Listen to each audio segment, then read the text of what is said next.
വേണ്ട കെട്ടൊക്കെ എടുത്ത് ഞാൻ എങ്ങോട്ടാന്നല്ല ട്രിപ്പൊന്നും പോകല്ല, നാട്ടിലേക്ക് പോകുക, 2 ദിവസത്തേക്ക് പോകുന്നെങ്കിൽ 1 മാസത്തേക്ക് പോകും. എനിക്കൊരു ലോഡ് ലഗേജ് അത് മസ്റ്റ്. അപ്പം എന്തായാലും വീട്ടിൽ പോകുന്ന നല്ല വീട്ടിൽ പോയി നല്ല ഫുഡല്ലേ. ഞാൻ ഉണ്ടാക്കിയ ഫുഡിനെ കഴിച്ച് എൻ്റെ നാവിൻ്റെ രുചിയില്ല. വീട്ടിൽ പോയി ഉമ്മയും അമ്മച്ചൊക്കെ ഉണ്ടാക്കി നല്ല ഫുഡ് അടിക്കാം. ജസ്റ്റ് സ്റ്റോപ്പ് ഒന്ന് ടോയ്ലറ്റ് പോയി ഇറങ്ങി. ഇപ്പം നാട്ടിലുള്ള ആൾക്കാർക്ക് ദോശയാണ് ഇപ്പം എൻ്റെ കൺട്രോൾ പോയി. അപ്പം ഞാൻ തന്നെ ദോശ അല്ല അപ്പം അത് ഓർഡർ ചെയ്ത് വന്നോ കുതപ്പോ സാധനം എങ്ങനെ അപ്പം തിന്നുക. അത് എന്താടാ അതിനെ കൂടി അടിച്ച് ഒതുക്കിയില്ല പ്ലേറ്റിലാക്കി കുറച്ച് സാമ്പാറും ചമ്മന്തി എന്നപ്പോൾ ഭയങ്കര ക്ഷീണം. എന്നാൽ പിന്നെ ഒരു കോഫി കൂടി വന്ന് കോഫി അടിച്ച് കുടിച്ച് ക്ഷീണം മറ്റേ തിന്നപ്പോൾ ക്ഷീണം കൂടി. അപ്പം നമ്മൾ വീണ്ടും ജമ്മണം ചെയ്യണി സ്റ്റാർട്ട് ചെയ്ത്. Okay, driver switch. പൈലറ്റിന് ഉറക്കം വരുന്നു. എന്നാൽ കോ പൈലറ്റ് ഡ്രൈവർ സീറ്റിൽ കയറി എടുക്കുകയാണ്. ഓക്കേടാ വണ്ടി വിട്ടോ പോകാറാ.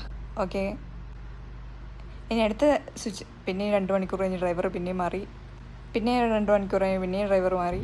അതിൻ്റെ ഇടയ്ക്ക് ക്ഷീണം മാറ്റാൻ ഒരു ഓറഞ്ച് നിന്ന്. അപ്പോൾ ഒരു എനർജിയൊക്കെ വന്നിട്ടാ അങ്ങനെ ഓടി കോയമ്പത്തൂർ എത്താനായി. ഡ്രൈവർ സ്വിച്ച് തന്നെ സ്വിച്ച്. കോയമ്പത്തൂർ ട്രാവൽ ലഞ്ചിലെത്തിയ ഒരു സമാധാനമായി. ഇനി നമുക്ക് അത്തായം കഴിക്കാം. വീട്ടിൽ നിന്ന് എടുത്ത് നല്ല ചെമ്മീൻ റോസ്റ്റും ചപ്പാത്തിയൊക്കെ ഉണ്ട്. അതൊക്കെ കൂട്ടി അങ്ങോട്ട് അടിച്ചു. പിന്നെ അതിന് 30 റുപ്യം കൊടുത്ത് ബാത്റൂം പോയി. 30 റുപ്യ കൊടുത്താലും കുഴപ്പമില്ല കേട്ടോ. നല്ല ലക്ഷറി ആയിട്ട് ബാത്റൂം പോകാം. 5 സ്റ്റാർ ആണേ 5 സ്റ്റാർ. ബാത്റൂം കണ്ടപ്പോൾ തന്നെ ഒരു സമാധാനം. അതൊക്കെ കഴിഞ്ഞ് പിന്നെ നമ്മൾ ജേർണി സ്റ്റാർട്ട് ചെയ്ത്. അങ്ങനെ ഒരു 2 മണിക്കൂറൊക്കെ ഓടി വീട്ടിലെത്തിയതേ ഓർമ്മയുള്ളൂ. പിന്നെ ഒന്നും ഓർമ്മയില്ല.